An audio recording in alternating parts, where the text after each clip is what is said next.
I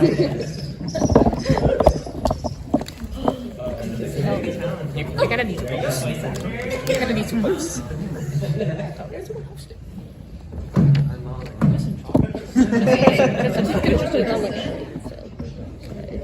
It sounds.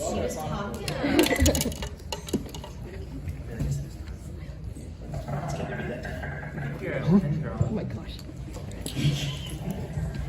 There we go. Yeah.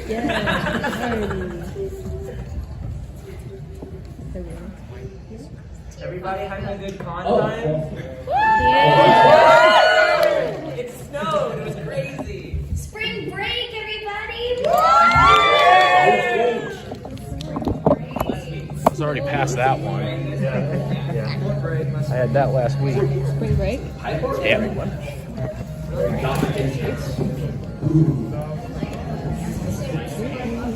Sing for me, my angels. Yes! Phantom. No. Yes, that's a thing. We should listen to them to be on the soundtrack. On repeat. Turn on the partition. Not something. And then we'll stay with the ambient music. And then when it turns daytime, you just go back to the sun. Like everybody? No. Your generosity is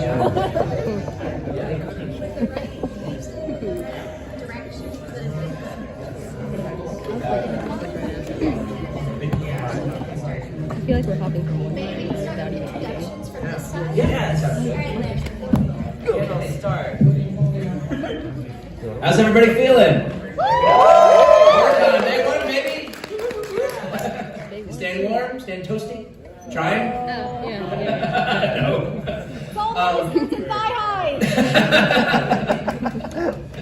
Oh my. Well, I guess we'll get things started here. Yeah. We're all voice actors up here. We all talk funny for a living. And my name is Landon McDonald. You might know me as the voice of Inmu from Demon Slayer. The Mugen Train arc. Spoilers, but he is the Mugen Train. His master told him to train hard, and he took that very literally. Let's see, who else do I play? I'm Rampo, Bungo Stray Dogs, which is a really cute show, or really cute at times, very dark at others. Yeah. It's a really good one. I was thinking of the Chibi series, actually, the spin-off. Juan is cute. The show itself is kind of, dark and emotional at times. Let's see, who else am I? I'm Rohan in JoJo's Bizarre Adventure. I'm Noriko Shikano and Aso in JJK. And I'm the future devil in what's that show? Chainsaw Man! That's it, yeah. And you might have also heard me in Pokemon Masters as Charon and Flint. And in Digimon, my proudest moment. Oh my gosh, I play trash. I play Garbage Mon. Yes. Total trash. Yeah. If you're here for, or if you're back, if you saw our video game panel earlier, yes, I am reusing material. I'm sorry. He won. It was his first time ever playing Mario Party, and he won. I won by sheer dumb luck. Yeah. That's it in a nutshell. Oh, that's a tough act to follow. My name is Adam Gibbs. You may know me as Sugawara from IQ. Stop. I started signing it as Sugawara. I'm a mama's boy, so it's fit. I'm also Shinichi from Parasite, Natsuo Todoroki from My Hero. What a show, right? I signed that as the more attractive and charismatic Todoroki. What else? And my favorite character from Life Lessons with Uramichi Onisan. I play Uramichi Onisan. And other fun things, you know. Hello, I'm Lizzie. Oh, sorry, we can clap. You don't. Clap louder. Please hear me louder. All right, now about me. Hi, I'm Lizzie Freeman. I'm the voice of Trish Una from from JoJo's Bizarre Adventure. Joke stuff. Chizuru from Rent-A-Girlfriend, Chisato from Licorice Recoil, and most recently, Sparkle from Honkai Star Rail. And I see some digital circus cosplayers out there. I'm the voice of Connie, aka Hello, I'm Anjali. Oh god, the IMDb. I voice Roy in Pokemon Horizons, which just came out on March 7th. I voice Yuki in Jujutsu Kaisen. I voice others, Dory in Genshin Impact, Sushang in Honkai Star Rail, Lemon and Mashal, and others as well. Oh, yeah, I voice people. I voice Caleb. I'm Caleb. He voices Caleb. I do. Very good choice of Caleb. Truly. Both. I'm Caleb Yen. Again, I voice Kayla's Master Trailblazer in Honkai Star Rail, Gaming in Genshin Impact, Karaku in Demon Slayer, and other stuff. Usually if a kid wears shorts in an anime, I probably voice him somewhere.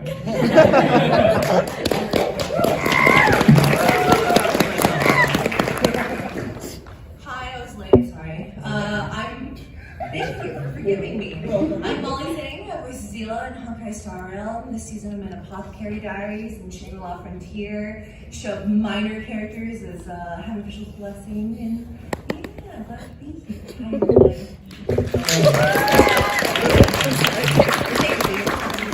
You specifically.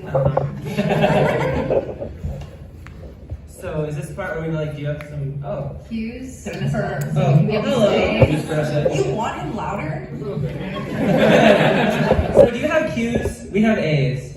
Is this a mic down here for our cues? Or do we do something There's else? two mics over here for Q&A. You can do a line or there's a wireless. Do we pick who does the cues or someone else? Okay. Okay, we'll point. You with the phone. Ooh. Okay. If someone wants to break into the voice acting industry, what are some of your best tips for them? Should we list off the website? Alphabetical. All right.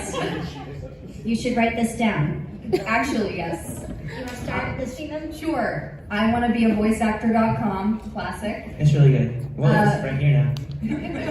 Voice Acting Club. Lots of great resources, lots of great guides, and step by step what to do. Go to the bottom of the homepage. There's a whole bunch of links to articles. Check out the Voice Acting Mastery podcast by Lizzie Freeman. Super helpful. And that, I feel like, is a starting point, and it has resources in it that lead to other like classes you can take, people to check out, whatever. It'll trickle down. So many things to check out there.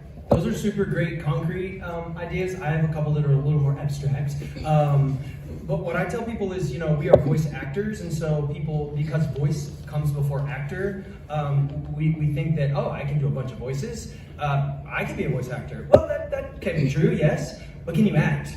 It's great that you can sound like Mickey Mouse and everyone else, but can you do it convincingly? Can you now do it faster? Now do it slower? Now do it a little happier? Now do it a little sadder? Now, you know, there's all the different variations that come, and so when you have a foundation of acting to rely on, you're going to be 10 steps ahead.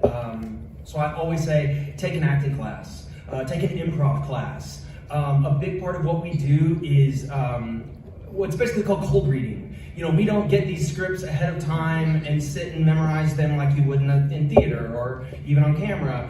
You show up to the studio, the script is in front of you, and you may or may not get a chance to preview it, depending on the studio you're working at, and then you have to say it.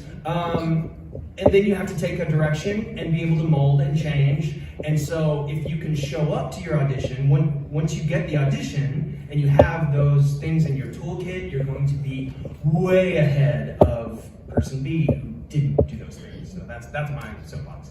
I would also like to recommend the website called castingcall.club. It's a website where they host a bunch of amateur fan projects. Sometimes there's paid stuff on there, so it's just a good place to get experience trying to self-direct and learn how to do auditions. Yeah, and I would add that a lot of people, when they're starting out, they start off doing impressions of, other famous anime characters or cartoon characters in general. That's all well and good. Most of us can probably do a passable Bugs Bunny or something in the standard What's Up Doc, but can you do Bugs reciting Shakespeare? Can you do the scene from Magnolia where Tom Cruise is having the deathbed confessional with his father as Bugs? You may not be called upon to do exactly that, but you have to be able to, graduate beyond just the stock dialogue that for the character. And yeah, cold reading is also, as you said, very important to get familiar with that because, gosh, before COVID, we never got scripts in advance. And oftentimes, when like you and I are working at Crunchy, there'll be what we're called simuldubs, which are only a week behind the Japanese. And then there's even something called a day and date dub, where you're literally right there with the Japanese coming out, around the same time. I'm working right now on a show called Metallic Rouge. That's the 25th anniversary show. It's a showcase for Studio Bones. And it's not based on anything. It's not a manga or anything. So there's no research I can do week to week. We're just, flying by the seat of our pants. It's a really cool show, though. It's kind of like Blade Runner. I would say check it out if you can. It's on Crunchy. But yeah, so that's what I would do. And also, even if you do get the opportunity to do a legacy voice, you're gonna want to be able to bring some of yourself into it as well. And when it comes to different character archetypes, make sure that you're bringing kind of your own unique mix to it. Because oftentimes when a casting director is going through, auditions, a lot of the stuff does sound very samey, and somebody who's able to add that, little special sauce can make a big, big difference overall. So that'd be my advice. And just going off of that, it's kind of already been said here, but you don't have to just do voice acting stuff for voice acting. I started with on camera and theater and stuff like that, and so kind of opening yourself up to all types of acting that might not necessarily be the type of acting you're most interested in, whether that means participating in let's say improv or theater or on camera, because with on camera, you get used to seeing your own face acting as yourself, which really helped me to kind of be able to branch into other things. So there was a grounded center before I was trying to be a little bit of myself would be in there as opposed to just being this is my, shy kid or this is my whatever. And then also just inhaling lots of different types of acting, whether it's watching plays or going to the movies or seeing stuff in a different genre that you might not usually watch or something, just to kind of really be well-rounded and knowing the different types of stuff out there and how you can apply those to your own toolkit, kind of. That's exactly, cast as wide a net as possible. The last little thing I'd love to add, a lot of you may go watch, the original Japanese version, or you may be very much into subs or very much into dubs. But if you are hearing what you hear in English and trying to kind of replicate what I do as Adam Gibbs or whoever, I would encourage you to not do that. I would encourage you to listen to the Japanese and the original voices and try to kind of match their feeling and their emotion and their sound, because ultimately that's what we're doing. I mean, yes, we're bringing our own flavor to it, but we preview what the J does and we match more or less what the J does. We try to honor that intent. Yeah, that's our goal, is to honor it. So when you're practicing and working on your voices, and sure, listen to the English and I kind of sound like that guy or that girl, I can sound like them, great. Well, now go listen to the Japanese, throw what I did away, and just listen to the Japanese and try to be you, but like that, if that makes sense. And to offer a completely different perspective, it's not the best Don't place do to that. start. Well, I don't recommend doing my route, but I think as long as accessibility is there, that's a really big important factor. I started with fan dubs. I don't have a theater or stage or acting background. I'm a weeb. And I went on castingcallclub.com and I found auditions on there. And what really helped me was listening to other people and how much better they were than I was. And then from there, I did some fandoms, and then I went on Twitter and I found indie casting calls, and then I started taking classes. So I think there's many routes to get to your final destination. It's just a matter of where you're at in life, what can you afford to do, what is most accessible to you. Because I was already graduated from college, I didn't know where to go to do theater. Also, I'm pretty terrified of being on stage, so that was the route that worked for me, and you just have to curate to your own experience. I started recording stuff on my little flip phone. Me too. I was just going to say, last little thing going off of that for accessibility, I think learning from other people is Huge. such a good thing. Use it. And what's great is you can find community, you can find people who are interested in doing what you're interested in doing, who are also wanting to, voice act. And so, or just act, you can form little groups, you guys can run scenes together. There are so many ways to get some practice. that doesn't take a lot. So classes, but also just exposing it. Like YouTube is free, and there are so many great resources on YouTube. So. I think the importance is just like getting the practice in and exposing yourself to stuff. Because what is that phrase? It's like it takes 10,000 hours to master something or whatever. So as long as you're getting those hours somehow and like doing something that's like the best thing that you can do. I think if you have a foundation built on a love of the craft of acting, you're going to do well. Yeah. Thank you. Yeah. Thank you. Next question. I see someone way back there with the hat. Yeah. So when you're doing a job, do you prefer the director to give you very specific instructions, or would you rather have them let you do whatever you want? It depends. I think that sometimes, for me at least, sometimes it depends on like how much I understand the character and story. Sometimes I really, really want a lot of guidance because maybe it's like, you know, a world that I'm not familiar with, like a franchise I just don't know, and I need a little bit of hand-holding to make sure that like the experience that the viewers or the players or whoever are getting is, you know, accurate to what they should be. But sometimes also, I think it's like a give and take with your director, because you need to, they're like, you're in the room for a reason as opposed to someone else, some other actor. And so there's a part of you that you want to insert in this character, and that can really only happen with some level of creative freedom. So your director has to trust you a little bit. You have to trust them to guide you when you need that guidance. So. Yeah, different directors always have different approaches. In some cases, you know, you might get like a 5-page screed about, you know, what the world is, what the lore is, the deep lore. Others, though, just kind of tell you the emotional truth of the scene. That's what you know, kind of need to point yourself towards. And, you know, I of course want to know as much as I can about, you know, I try to do research ahead of time, I, you know, do all that, but there are more things, obviously, that the director knows about and that the client knows about. And so, of course, you know, you want to hear what they have to say. But with directing, though, usually also, most of the time, there are a few exceptions, but usually, though, your director is also going to be an actor himself. And that is very helpful because, you know, they kind of know what you're going through, they appreciate it. And so you kind of have to, you know, they're your partner. You want to walk arm in arm with them and the engineer and the producer if they're there. And together you're the team who's trying to, you know, put out the best product humanly possible. Creative collaboration, it's a wonderful thing. Yes. I was going to say, it's a collaborative process. And I personally like working closely with the director to make sure we get the best performance out possible. I like to be informed. I like us bouncing ideas off each other. I like it when the director's like, you know what, just try and tweak it a little this way. And something really fun comes out that I wouldn't have thought of. Yeah. So. But they said that covered like everything. Awesome. Maybe next question then. Blue hair. Hi, this kind of goes with the earlier question about getting into voice acting. What are some methods for sort of developing voices if you want to do like a performance and not to sound like yourself doing a silly voice, or if you just want to, improve how you sound in general?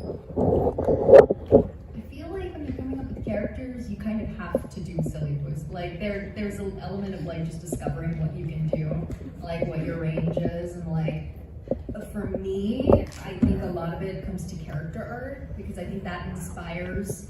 Well, okay, I'm looking at this character. It's like this big, sturdy, like a rock-looking creature thing. That's going to inspire a very different voice than like a cute little girl, you know? Like intuitively you start to like, as you go through it more and more and practice a lot, you'll sort of associate certain vocal qualities, and like when you see a certain image, it'll inspire, you know, an idea of what you might come up with. I think it's very beneficial to practice singing to an extent because that can teach you different placements of your voice. It'll help you learn your vocal range, essentially. And singing warm-ups are just good for voiceover in general, in my opinion. I think that's something that really gets overlooked by a lot of junior actors is warming up. Before every session I ever do, I'll tell you what I do. I sit in my car and I go baby bye boo boo, baby bye boo boo, baby bye boo boo, baby bye boo boo, keiki kai cuckoo, keiki kai cuckoo, keiki kai cuckoo. I go through the whole alphabet with every consonant, with every vowel, so that my mouth is ready and warm to go. Because again, junior actors may record themselves practicing their lines, and you listen back, and it's a little muddled, it's a little, it's not nice and crisp and clear. Of course, character can change those elements or whatever, but that's the note I get more than anything is, oh yeah, let's do that one again, or we just clean, let's take that one again and clean it up just a little bit.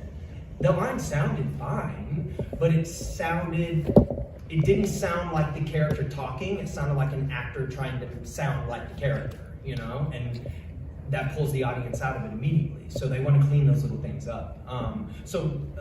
Again, kind of going back about taking class, diction and vocal quality, you can learn those things in speech classes, how to use your voice as a tool. Because it is one of the tools that an actor has, and it's, I think, the most overlooked. So always looking into that kind of technical clarity aspect of it too helps. And once you're familiar with your instrument, then that really helps with the auditioning process too, because you can see which characters are really tailored to what you can do. And then because, I think sometimes when people are starting out, I certainly did this, my agent would send me, a whole bunch of auditions for one project, and I'd read for almost every male character. And in hindsight, it's like, no, there are certain, there are certain characters that I know I'm more well suited for, and so, now I'm kind of more choosy, that I shouldn't be reading for the gruff military guy. Exactly, yeah. That's me. So that's very important, yeah, to get familiar with your instrument, and that can only help. I want to add as well, so many people think that they need to be able to do a million voices when you don't. It really is about having solid acting. I had something I want to say. If you listen to some of my character voices, they're really not that different from each other. It's subtle changes, speech patterns, how soft is the character voice, or like I just shift the pitch or something. You don't have to do crazy things with your voice to make a character. Not to mention, I know so many people who have crazy ranges. Most of the things that they book are just their regular speaking voice. That's me. People come to I'll never forget one of my first conventions. A little kid was at my table and he's like, "What does that one sound like?" And so I kind of do the line. He's like, "What does that one sound like?" I'm like, "Well, this. What does that one sound like?" I'm like, "Well, this." He's like, "They all sound the same." He's like, "What about that one?" He's like, "That just sounds like you." I'm like, "Well, it is me, I would love to play crazy, wacky villains and all those things too, but I don't get cast as that as much. I mean, sure, can I do it? Yeah. Would I love to do it? Yeah, but somebody has to be this sweet, thoughtful boy who, is high school dropout or whatever, I had something to say.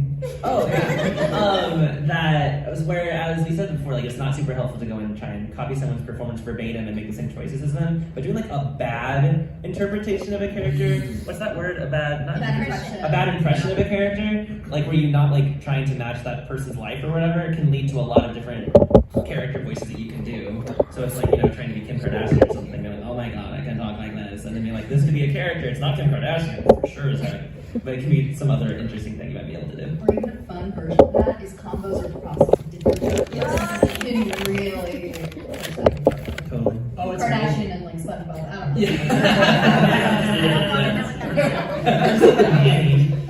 know. Yeah, it's worth noting that, with The Simpsons, some of those character voices are admittedly bad celebrity impressions. Mo the bartender was meant to be young Al Pacino. Chief Wiggum is an old character actor named Edward G. Robinson. That's an impression. It's Hank Azaria doing his best Edward G. Robinson.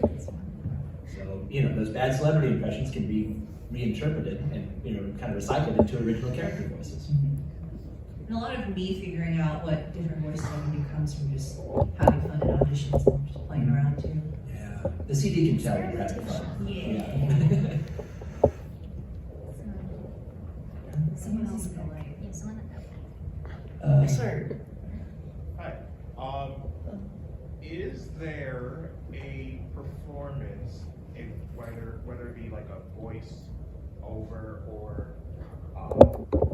whether a voiceover performance or anything or a line that someone has done or you've seen that has left an impression on you, something that you might have seen a couple of years ago or a while ago, and if that's just something that just sticks in your mind. Has there been anything like that? Has anybody ever played Final Fantasy 14? No one? There's one. Okay, well, there's a character named Emmett Sullivan.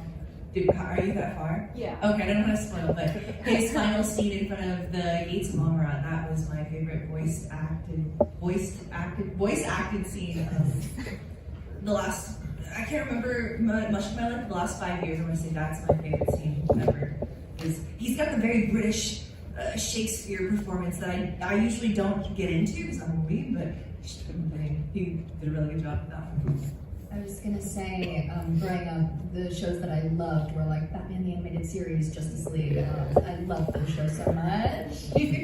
And there's this one scene that Kevin Conroy, who was just so incredible, did in, I think it was Batman Mask of the Phantasm, where he's at his parents' grave and he's found what he thinks is like the love of his life, and he's asking his parents to forgive him for being happy. How could he like forget this tragedy that happened and go on to be happy? And his performance in that scene like makes me cry every time. It is so special and incredible and left such a mark on me. Has anyone seen Orphan Black? Anyone? I thought you were thinking. Anyway, in this show, Tatiana Maslany plays like 7 different people with completely different mannerisms, accents, voices, everything, and it's just like, how do you do this? Like, I would be watching this show where she played all these different characters, and be like, oh, this character didn't show up for a long time, the actor must have been on, like, maternity. No, they're all you. And that happened to me, like, at least a bit. And then she plays characters that disguise themselves as the other version of And you herself. can tell, it's crazy. I don't know what it's streaming on right now, but it's also just a really good show in general. So, yeah. Okay, this one might sound a little silly. I'm more inspired just because the acting is so good, but how many 90s kids do we have in here? Okay, Dexter's Laboratory. Jeff Bennett as Dexter's dad is some of the greatest cartoon voiceover I've ever heard in my life. Like the episode where the kids drink all the coffee and he finds out the coffee's gone. He's like, Yes. drank the coffee. Empty! And I was like, I want to be as good as Jeff Bennett. His comedic timing, it's just peak. I don't know. I need to study his acting. He's fantastic. For me, I'm such a technician, and so I really think about the technique of how a voice actor is making that sound. And honestly, the Dragon Ball guys, some of the My Hero guys, like all of that stuff, like, oh my god, how do you do that and still have a voice? They're like death metal vocalists. Yeah, right. And you know, I think it was like on Conan one night or something, but they had a voice coach who was like the voice coach to all of the like screamer bands. And she was like, oh yeah, they can do it forever because they're not actually really full on screaming like that. There's a certain technique. You know, she did it and it blows your mind. I don't know if that's what the voice actor guys are doing or not. It sounds like you can like hear the blood dripping from their corns. But that's what sticks out to me, honestly. Just when you hear feats of sound that you just can't compute how they're doing it. Yeah. Well, like you, Batman the Animated Series was a big, touchstone, absolutely. You know, Mark Hamill, oft imitated, never duplicated. Phenomenal stuff, especially in the movie. That's the best Joker laugh I've ever heard. It's in that movie at the end when the World's Fair is burning down. Amazing. Let's see, I would also say, I mentioned The Simpsons earlier, that as a kid, I watched Inside the Actors Studio, and it was the cast of The Simpsons, and I figured, it's going to be a whole town of voice actors. It's 5 people, 6 people at the most, and they all do dozens of voices. And that just blew my mind as a kid. Especially, there's a guy named Phil Hartman who was on SNL for a long time, and he's the voice of Lionel Hutz, the oily lawyer, and he's also the B-movie actor, Troy McClure. You know, his comic delivery is about as good as it gets, I think. Phil Hartman's was a genius.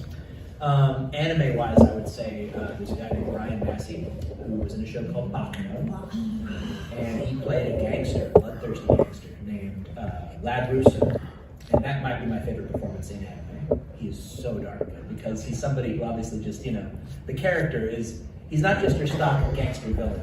He is a sadist, but he's also kind of in love with the whole idea of, gearing up to do violence, and it's a very disturbing but very wonderful performance, just geniusly realized. If you haven't seen Bakuno, seek it out. I'm not sure if it's streaming anywhere legally, but if you can find the old DVD set, go for it. It's only 16 episodes, but it's phenomenal, and he's the best part of it. You should make the next person. Yeah, all right. Where do we go? What do we got? I see you up there. Yeah. What is your favorite character? What is your favorite character that you've done so far? Yeah, I shouted it out in my intro, but and I've said it to every person that will come to my table. I tell everyone, Life Lessons with Uramichi Onisan, and such a great show. Super, super funny, super, super deep. For those of you who don't know, it's a children's TV show, and but it's led by a guy, Uramichi Onisan, who is suffering from depression. And you know, it's like it's easy to laugh at that, but it's also super relatable. And what I learned in working on that show and meeting with fans, every single fan that I talk to that loves that show, they're like, man, I really felt the depression stuff, it really hit me deep. And I'm like, dude, me too. Same with the director, same with the engineer. Like, we recorded that during COVID from my house, and we all had to take breaks because it hit us. And my soapbox about that is at least for myself, when I feel depressed, I feel alone. And I find that others feel that way as well. And we think about depression as this big capital D thing, and you have it or you don't. No, man, we all get depressed. We all work through things, and we feel so isolated and alone. But we're feeling those feelings all at the same time. We are together, in our solitude. So if you haven't seen it, laugh your head off, cry your eyes out. Life Lessons with Uramichi Onisan. I mean, Yeah, that's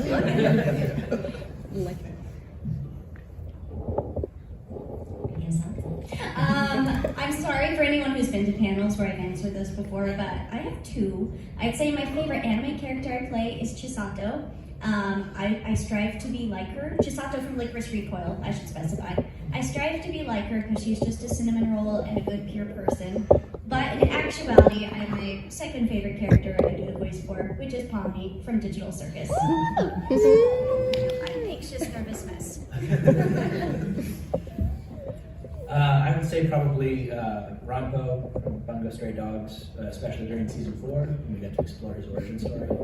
I felt really privileged to get to tell that story, especially because my scene partner for most of that is Jameson, who plays Fukuzawa, Ranpo's kind of father figure, who in the origin story, adopts him and kind of teaches him to kind of harness his deductive powers, which at that point are kind of overwhelming him. And Jameson, we've worked together for going on 5, almost 6 years now, and he never ceases to amaze me with just how incredible he is. He's been in Bleach, he's been in everything over the years, but he is just a master of the craft.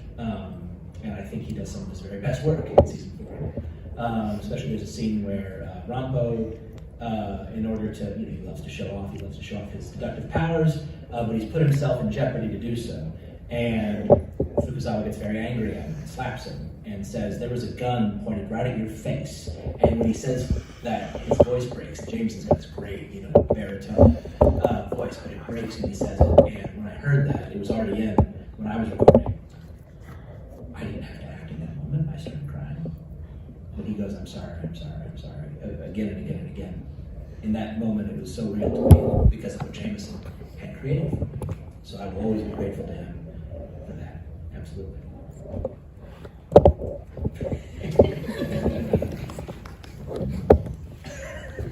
My favorite role is less about the voice acting, unfortunately, but does anyone know Heaven Official's Blessing?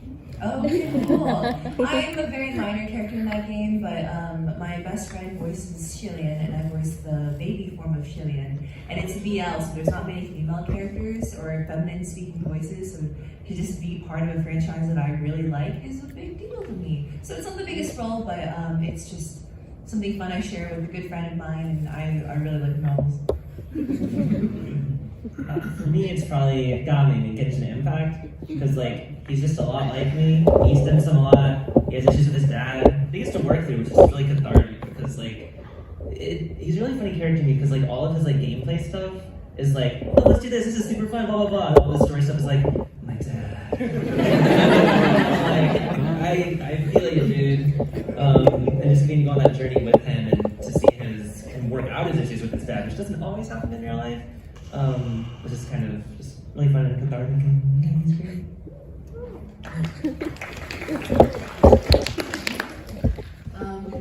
My favorite role that I have played is Kimiko in a show called Heavenly Delusion, which I think everyone should watch. Go watch it. This character was just unlike any character I've ever played. I went through turmoil and trauma for this character every episode. It was a lot, but I also feel like I learned more about myself as an actor and like got to grow with this character in a short period of time. And so they're very special to me. And that's why I will always be on my soapbox saying people should go watch it. Your turn, Pip. Let's go up there. Let's see. I can't quite see what color your wig is, but in the wig. Yes. Is that blue? It's blue. Yeah. Sorry, there's a light right in my face. Indigo. Better yet. So when you guys are given the script, does it specifically say what emotion they want, or is it just vague and you have to guess what they want you to use? Depends. Yep. We'll have a director to help us with that. Usually, the script is usually just the dialogue. So that's why it's so important to have the director and get direction, because they'll know the story and be able to guide us. I feel like the closest technical direction we get like that on paper are the reactions. You know, like, there's a code in our scripts, OM, CM, open mouth, closed mouth. So I'm going, if it's OM gasp, They are very descriptive sometimes They're very with those reactions. They're as descriptive as Netflix subtitles. Like, sometimes it'll say, angry, grumbling teacher reacts or something like that. Like, put description to it. I'm like, oh, someone was having fun writing this script. I got one recently where it was Icy Vengeance Exhale. Episode of Witch and the Beast, yeah. It's a 7-page ARA. I think the script, it wasn't 7 pages on the script, but it says for Bill Buck's character, he was like, continues to be honored. Continue to be honored effect reacts. I found out it's morbid time, open mouth, and I didn't know what that meant. So I heard Power Rangers, it's morphin' time. It's morphin' time. It's morbid. What is that from again? That's Morbius. The memes around Morbius. Who saw Morbius? Yeah, that's what I thought. Who saw Madam Web? Saw the meme. Absolutely not.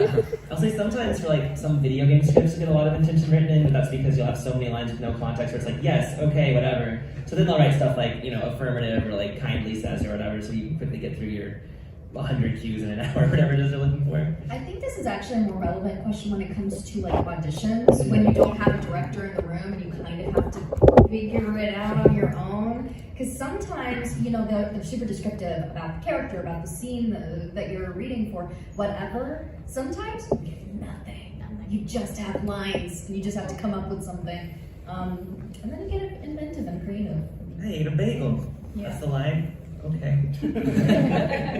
It's so important in those situations to look at the script and think, okay, what is happening here? And you have to make that decision because no one's going to tell you. So. Yeah. And they can hear it when you haven't made a decision. Yeah. You're just kind of saying words out of the void. And again, we do typically do a preview of what you're about to say, so you hear the Japanese actor say the line. So while I don't speak Japanese, I can definitely tell if he's happy or sad or screaming or yelling or sad or whatever. So it's I feel like we get more informative information from just hearing the original actors, at least for me. Yeah, and with anime, usually you can also in the script see what people are saying around your character, or what you're replying to. That's helpful, of course. With video games, though, sometimes you just get a huge block of, just nothing but your lines. Yeah, and if the director's good, they'll help you, find the context. The director might not even have They may not know. the other lines. I just have to ask questions a lot. Yeah. How far away am I from this character? That's a... It's like a super intimate moment of you screaming. I love you too. Sometimes those questions get lost in translation, and that's why you get video game scenes that people put on YouTube where people are like screaming and they're right next to each other.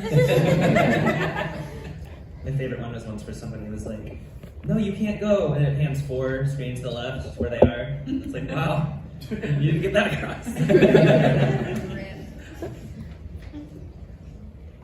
Another question or? You.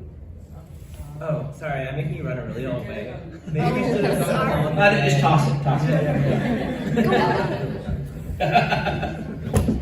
Get those steps. That's right. Steps. 99.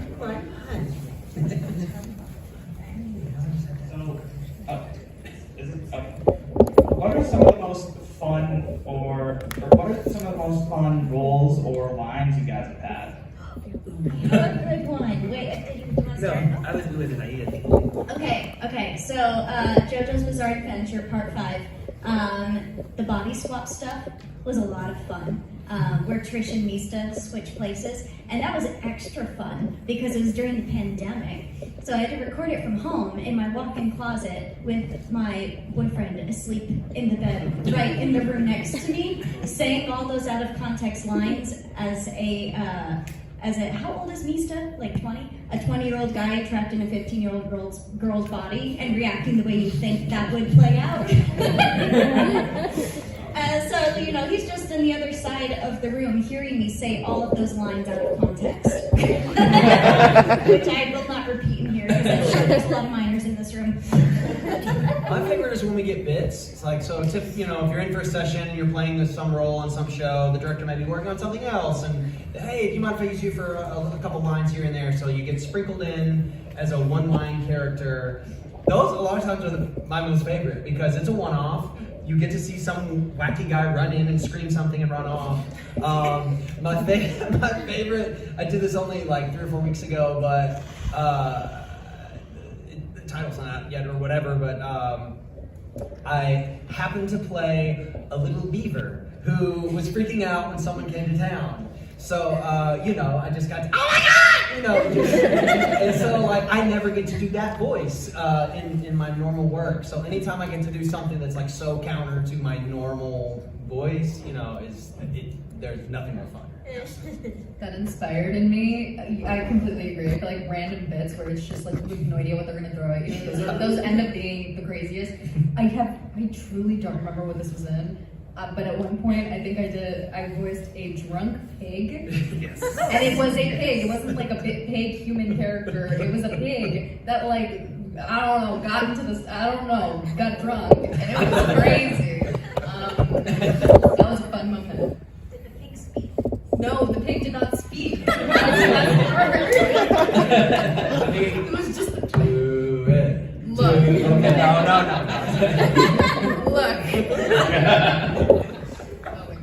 No. No, I think mine is also a bit, and I can't remember the show, but it's a little boy at amusement parks, I think, where all he says is, "Mom, I gotta poop." And then Jay, because we always preview the Japanese first, it's just in the background, you can't really hear him. And then I heard it in English, and it was very clearly, "Mom, I have to poop." They were like, bring it up in the mix. Yeah. Why? And it's your front and center. Oh gosh, I guess it was probably bits are so much fun. Some people after a while they stop doing Walla and stuff or bits and bobs. I think it's a mistake because some of the most fun you can have at work. That stuff. For me though, it would probably be on Mugen Train, which by the way, we also had to record from home during the pandemic, so I had to turn my closet into a studio, a little mini studio. It was. I always say that I might be the reason that movie's rated R. Some of the weird noises in movies. But Lucian Dodge, though, took a line that was already pretty out there in the Japanese and adapted it in a very beautiful way. Lucian Dodge also plays Akaza, the other demon who's in the basketball guy. But anyway, his actor wrote me a wonderful little bit of dialogue for everyone that's, very special. Would you like to hear it? Yes. Yes. And this is after it was turned into the train. Spoilers. I can feel you. scurrying around inside of me like a loathsome parasite. So thank you for that, Ashley. I've had to write down so many things over the years.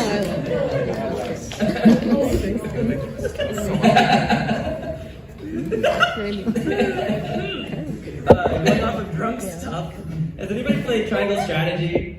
Anybody? No? That's well, that's good. I played your game S Frost in that. I know. I'm super drunk in that scene. I said congrats when you got. Yeah. Oh, thank you. Anyway, he's just a guy who's like really bitter about his life, and like before the scene, he's just like, "Good to see you. Yes, of course, whatever." And in this scene, he's just like, "Everyone is doing this, and my cousin gets the attention, and blah blah blah, the mines." It's like, okay.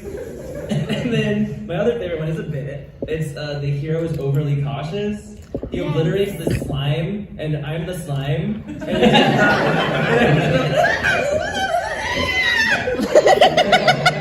For like 4 or 5 cues where it just gets progressively more like destroyed. That was a line where I went in for like a Wallace session, and like sometimes in Wallace sessions I'll do the bits separately, and like they're assigning them to people as you go, and they're like, "Who wants to go next?" I'm like, "I don't want to go next. I want to be the slime. I want to be the slime. I want to be the slime." And guys, I got to be the slime. That's right. That's right. Tenacity, or I guess lack of doing any effort. And sometimes those bits and bobs, if they catch on as a meme, you can sell those as prints. There you go. My buddy Aiden in JoJo, there's that meme where the guy gets jumped, the guy in white, he's getting stomped. He sells prints of that character. And they sell really well, yeah.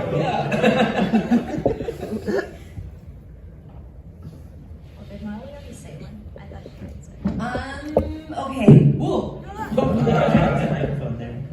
Thank you. I had no idea. Yes. Front row. Yeah. Oh, thank you. Second. Oh, over there. Front row on the outside. So this one is for Angela, and it's not related to voice acting itself, but more so about the character you play. So how do you feel about Dory's design and what it kind of says about Orientalism in media? That's a great question. I don't know if I can comment much on the design because I did not design the character. Yeah. I don't really know. I think that it's like complicated conversation. And I think it's also, I think it is maybe a little bit of a frustrating conversation that specifically certain voice actors are at the center of. By certain ones, I mean me. I don't think I can comment on that. That's okay. It's tough. She is what she is. I'm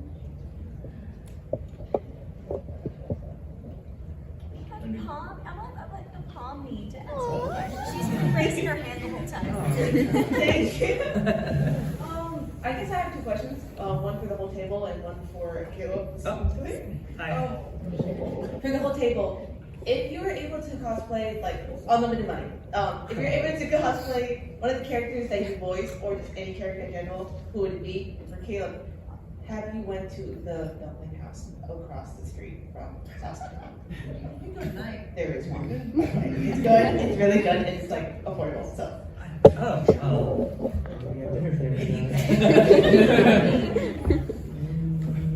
My treat. I'm gonna hold you to that. Got a few witnesses. I know mine. I'm in a show called Dororo. I play Hyakimaru, and he's he's an ass kicker, and his arms fly off and they turn into swords. So I don't really know how I would actually achieve that with money aside, but you said unlimited money, so I'd like to think that I'd have enough to like put my arms back on like for good when I needed them, but just swords for arms, that'd be it. Yeah. That's pretty cool. For me, I guess it would be unlimited money. I would hire probably like one of those like monster makeup Marvins, like Rick Baker or somebody, and to build me like a fully functional to scale cosplay for Future Devil and Chainsaw Man. And then I would also though have to take some classes. I would spend some of that money though on classes to learn how to dance like him because his dance is very impressive. And I can't do it right now on my own, so I would have to learn. Can you not cosplay as the train? That would actually, well, I guess with unlimited money, maybe, yeah. That's true. I could be the front of the train. Yeah. We can find a cool old steam engine. Yeah, that'd be awesome. Okay, she's not my most popular character, but I think I would want to cosplay Kotoko Iwanaga from Inspector. Because if anyone knows that show, she has all of the poofy dresses, and she's so adorable. So I think that'd be fun. It's very fashionable for her shows. Yes. I voiced this pink rabbit in Shangri-La Frontier called Edible, and I've never worn a fursuit before. But if we had unlimited money, can we get one of the pink rabbit with her top hat? And I would preferably like it to light up, and I would like to have AC in the fursuit. Molly, I want to do Windmaster. So therefore, I was hoping you'd say a little big shit. But I hate it. I'm gonna be de-aged. Unlimited money. Give me the establishment of pizza, and then I'll cosplay. I probably want, if it's unlimited money, I want to be a rabbit. In One Piece, they play. No. Oh, you're my rabbit. How many rabbits do we play? I played multiple rabbits though. But I either want to do my rabbit in Shield Hero, which is Ethnobalt, and he's either like a boy who's like, I'm a boy, or he's like a rabbit for like 5 seconds and he was a boy again. But it was a funny rabbit, so I want to be that one. Or I play a rabbit homie in One Piece, his name is Randolph, and he also has a crane, so I would pay for someone to make me the crane and the rabbit. I have a lot of rabbit characters.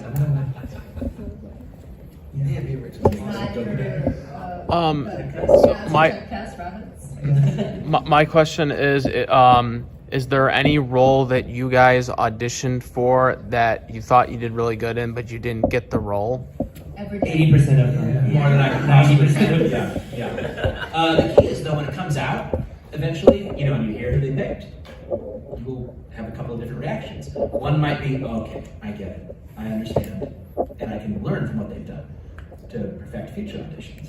Or you might hear them and be like, oh, they made a mistake. No. Usually it's like, oh yeah, I see what they're doing.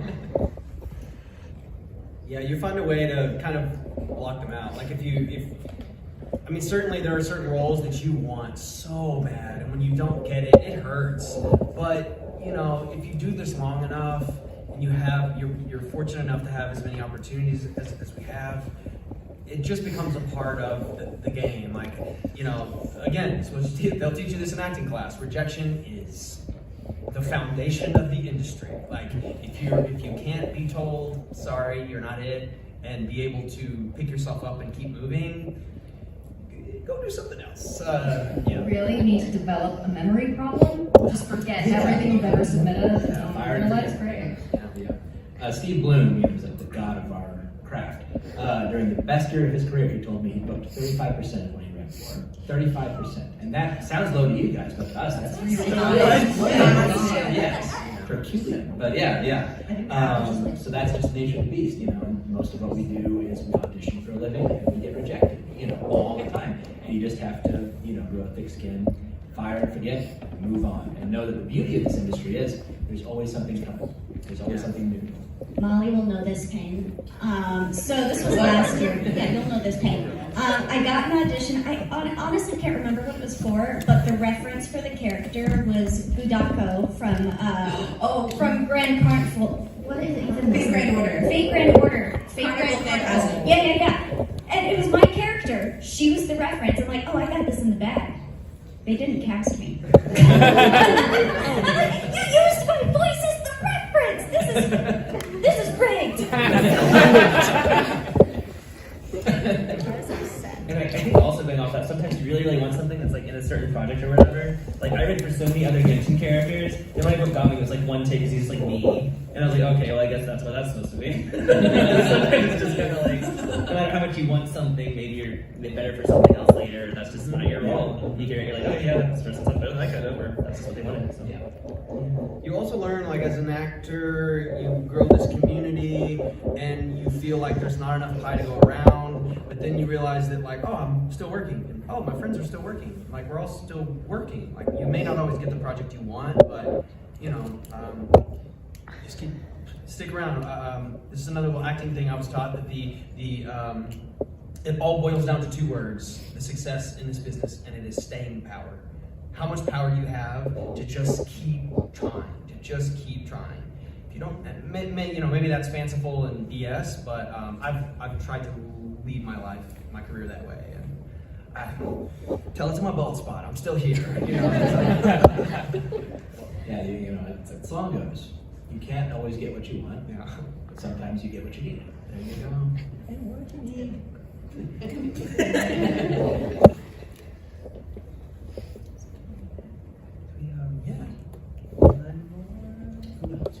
Yeah, right there. I can't see the light. Sorry, Beth. This is for Lizzie. What is your favorite line for Ada? Okay. I don't like this pony. I'm allergic to people. I know, when I saw it, I'm like, that's just me. That one.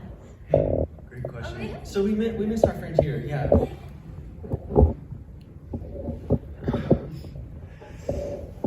So if you could have a power or an object from any anime that you have watched, that's one that you have watched, what would you have? This would be IRL. This is such a scary question. There's a new character in Honkai Star Rail coming out called Acheron.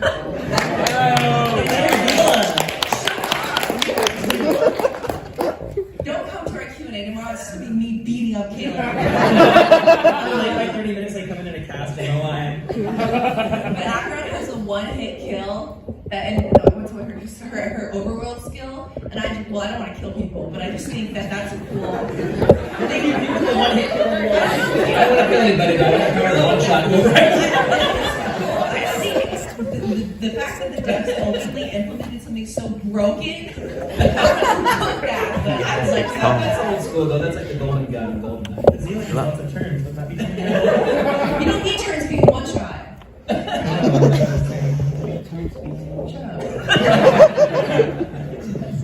Anytime I don't have an answer, I like to turn it back on you. Yeah, let's hear you. I feel like one of the quirks, like from My Hero Academia, would be a good one, is because like everyone in that has power. And I feel like my favorite one from there would be probably Tokiyami.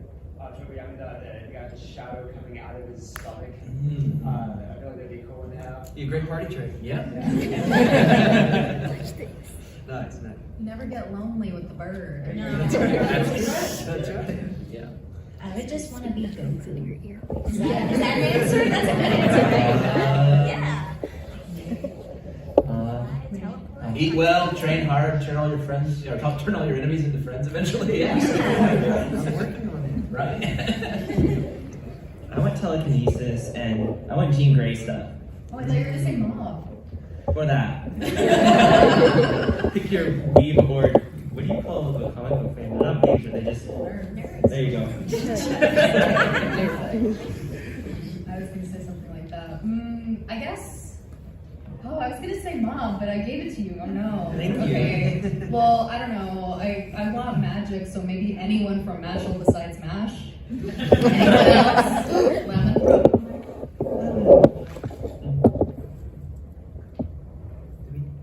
Is that all of us? Oh, okay. Well, I think that's probably our last question, huh? Probably. All right, Yes. Can we get a round of applause for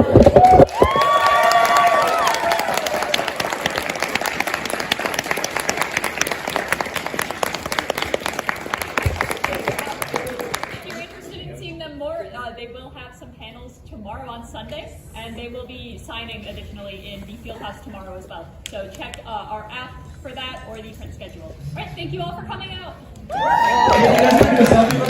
we do a picture with you guys? Yeah. Who's the longest dogs here? Not me. Are you on? Oh, a picture. It's hard to get out of this chair. We all in here? All right, here we go. Everyone say